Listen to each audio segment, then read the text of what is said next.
Diego, and if you caught the last part of last week's vlog, we got all of our cruise control and EPS lights and ABS lights and cruise control lights and all that kind of stuff. We got all that taken care of, and so we are on a 25-hour journey halfway across the U.S.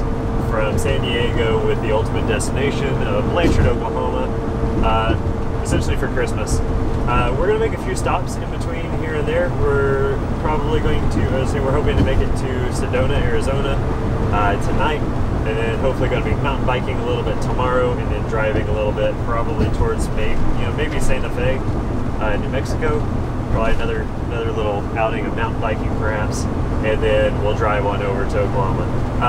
It's a long road trip of varying pretty things to see, and sometimes not so pretty things to see on this road. It's not the most scenic road in my opinion, but so we're going to make the best of it, and we're going to try to find fun and interesting things along the way. Yeah, so stay tuned. Let's head east.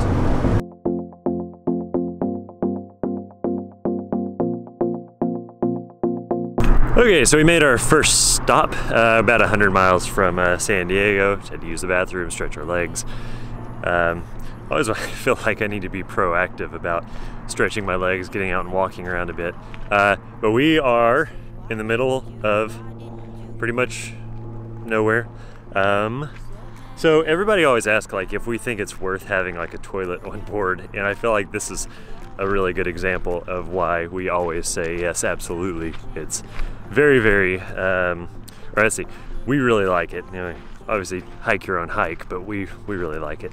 There's no restrooms around here. We haven't seen a rest stop in quite a while, and so it's nice to be able to just pull off, use the bathroom, stretch the legs, and not have to rely on a actual like rest stop. But anyway, there's a little trailhead over here actually. It's the start of the, what does it say? The Yuha Desert. Yuha, Weha, Miha Desert. It's just very funny desert, I guess. So anyway, haha desert. And let's see, what is this? Oh yeah, so basically we are right here at the Dunway campground like area, right off of Dunway Road. And yeah, it looks like there's an overland trail that goes all the way down to the US-Mexico border, somewhere down there. So that's pretty cool. Just looks like a, whatever you'd say, just a kind of a dirt, sand, gravel, just a, your typical desert trail. But anyway, dogs have been running around, we've been running around, so about to hit the road again. Yeah, it's kind of nice to be able to stretch our legs and everything before hitting the road again. So let's head that way. Perfect. Looks like you're changing and all, but why didn't you call? Something in the air, always something in the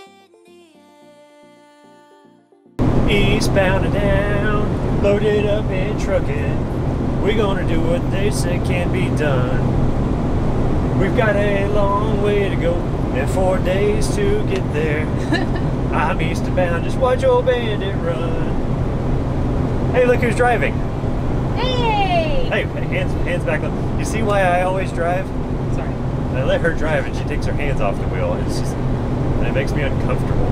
You make me uncomfortable. No, that's okay. You guys never believe that I drive, so we had to get it on video that I actually do drive occasionally. All right, you ready to switch? Yep. I've been driving for 10 miles. Time to go. Time to switch back. So I had such a hard time with like letting anybody else drive, and it's not because it's like I don't trust Stephanie in driving. It's just I just enjoy driving, and honestly, like being in the passenger side just makes me more nervous than anything most of the time. But it's one of those things too. Like it's kind of nice to let somebody else take over on driving on long road trips, and I'm working really hard this time around on basically switching off with Steph before I get tired, because typically it's like I wait to switch off until I'm already super tired. So we're switching off a little early. Someone asked us the other day how often we switch off driving, and my answer was usually Nate drives for about 8 hours and then I drive for 1 hour and then we switch. Yeah, so I drove for about 100 miles or so. Yeah. We'll probably drive until another 100 or so, another hour and a half. So anyway, we'll see. Let's see how much further we got to Sedona. I think we're supposed to get there like 4 o'clock or something like that, and it's about 11 o'clock now, so we've got a few more hours. Fog? Sorry. Is this fog? It smells like smoke. I think I can smell smoke. Why is there more smoke? No more smoke. Oh, no more fires. Anyway, headed down the road.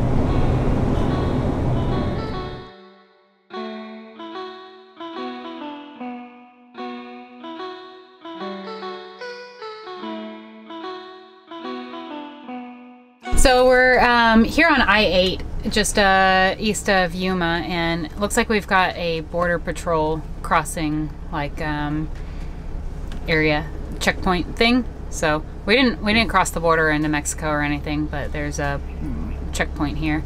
I don't know what we're gonna have to do. We've never been through this before. Okay, so pretty much all they did was ask us if it was just the two of us in the car and if anybody was hiding in the back. So, and then they had a dog out sniffing all of the cars as they came by. So, I guess we're clear to go. We told them nobody was hiding in the back. I think the dog peed on our tire. Oh, take me. Sparta will pee on it too, so I know it'll be fine.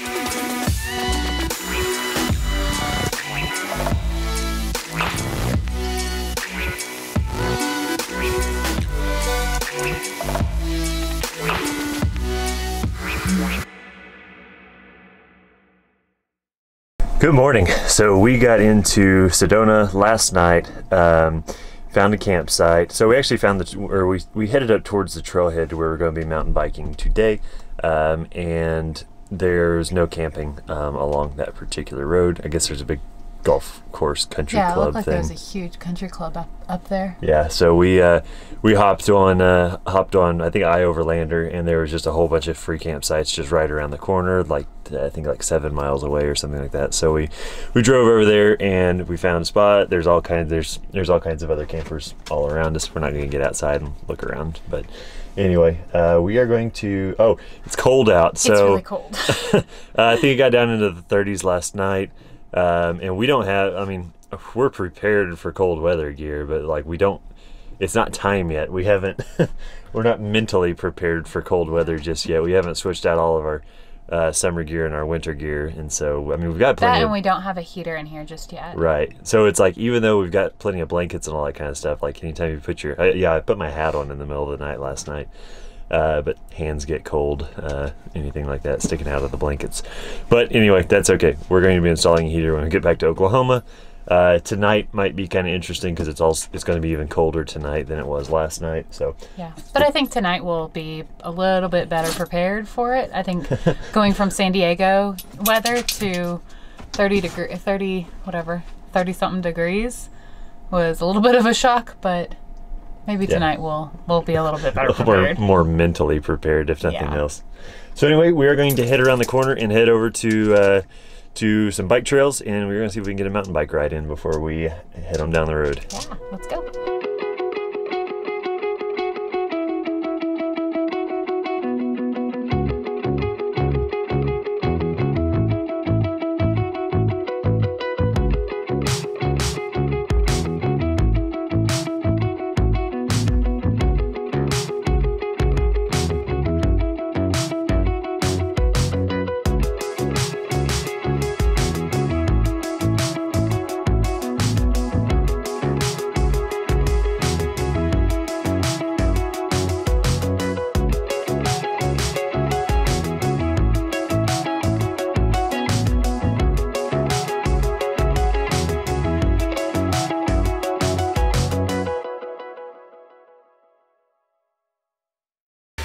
So Sedona was pretty awesome. Good ride. So I don't know, I really didn't have much of a preconceived notion about Sedona, and it was like a lot more different than I expected. The town is like super fancy, like super really nice, super nice. We kind of did some looking, and it seems like a little bit of a retirement community, all that kind of stuff. But yeah, like the trails around there are absolutely fantastic. Like the spot we were at, it was, I don't know, it was pretty mellow for the most part. Like it had some uphills, had some downhills, but like the uphills weren't anything. I was like, oh my gosh, I wish this was over. Yeah, it wasn't brutal. It was fun. Yeah. Really fun. Very fun. And the trails weren't like so difficult either that made it not fun for, you know, beginner / intermediates. Pretty much beginner. Yeah, I mean we rode mostly on intermediate trails and they were fine. Like we had to walk a few obstacles here and there, but yeah, nothing crazy. It's not like we were pushing our bikes the whole time. No. So anyway, we had that. That was pretty fun, and then we headed out of Sedona, and we headed up the road. We had to Flagstaff, and now we are on I-40. I-40 will take us all the way into Oklahoma. I think like earlier in the video that I had said something about like, you know, not looking forward to this drive because it's not very pretty. And I guess I need to like backtrack just a little bit, because like that area in between that we hit yesterday was like super pretty, and then the drive today through Sedona was phenomenal. Absolutely gorgeous. Yes. I think what I was talking about earlier in the vlog was the I-40 drive. Yes, I-40 is really not the prettiest drive. Like the closer you get to Oklahoma, like it's like the panhandle of Texas and then western Oklahoma. It's like, oh my gosh. Yeah. But that's what I was talking about whenever I was saying not the most scenic. Yeah. The drive today, Highway 89A out of Sedona. Oh my goodness. Yeah. That was incredible. It was really good. Video definitely didn't do it any kind of justice. No. But anyway, we are somewhere between Flagstaff and the New Mexico border right now. Oh no, we're right outside of Petrified Forest National Park. Yeah. It's closed right now. We're just parking in their parking lot to make some dinner, making some fajitas, and then we're gonna cruise on down the road a little further. It's already dark, but it's only like 6 o'clock. Yeah, I think it's like 6 o'clock. And so we'll drive a little bit further, probably just hit up a rest stop or something tonight to sleep, and then likely make it into Oklahoma tomorrow sometime. We have some work to take care of tomorrow before we get to Oklahoma. We'll have to probably get to a Starbucks or something for a few hours and do some of that, but that's about that. So yeah, I think we'll pretty much close out today, because there's nothing else to see outside. None of our cameras or anything like that will really pick up anything in the dark as far as that goes. So we'll go ahead and close out tonight. We're going to have some fajitas, driving down a little bit further to a random rest area, and we'll check back in the morning. All right. Good night, guys. Good morning. Well, it was cold last night. So did we talk about that last night? The fact that it was going to get cold? I don't think so. Okay, so we are, when we get back to Oklahoma, we're putting in a heater in the van. We did not do it before we headed out last time around, and we knew this was going to happen at some point. We knew we were going to get somewhere cold, and yeah, tonight was definitely the coldest night we've been. And yeah, so basically when we went to bed last night, we knew that like it didn't matter where in the drive we stopped.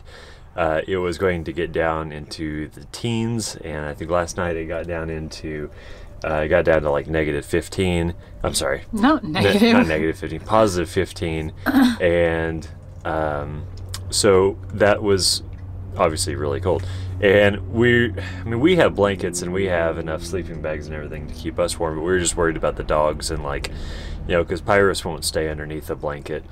Sparta, the same story. We could pull Sparta up in our bed, but like couldn't get Pyrus up in our bed. Like she flails around way too much for that. She's too big to get up there. I don't know. She'd probably fall off, honestly. Like she'd probably like she'd probably hear a spider like outside 3 miles away.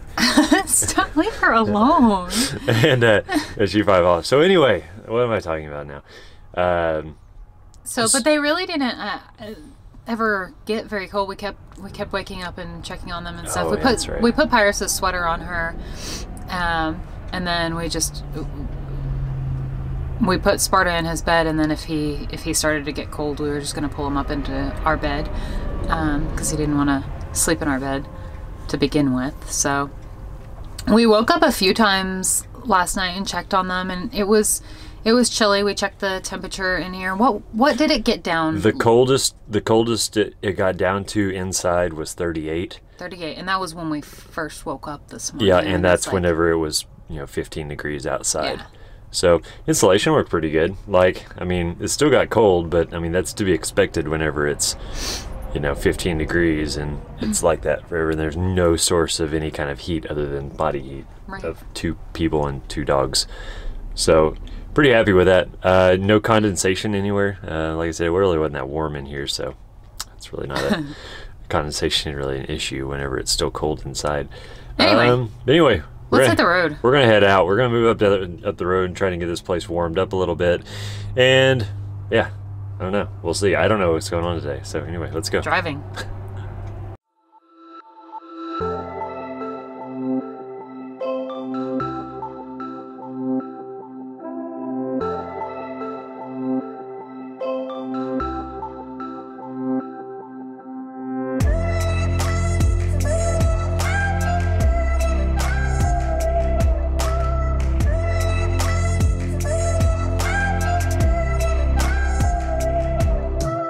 So 700 miles later, and we are in Blanchard, Oklahoma for Christmas.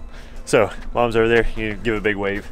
We'll probably be seeing some more of her in the next few weeks. But anyway, we're going to close this vlog out. That was a very long trip. Very, very long. We drove for a long time this morning. Today. Yeah. This morning. I don't know. Yeah. But anyway, so we're here. We're going to do some hanging out with family, friends, do a little maintenance, repair, inventorying, all that good stuff. But let's go inside. It's cold out here. Let's wrap it up. I'm cold. So anyway, right about now you'll be seeing a few icons pop up on your screen. One's going to be a subscribe bubble so that you can stay current with all of our van life and adventure updates. Next is going to be a link to our blog where you can check out all of our destination travel and travel tips. And lastly is going to be a link to our playlist here on YouTube so you can binge watch all the videos. So until next time, we'll see you later. Bye.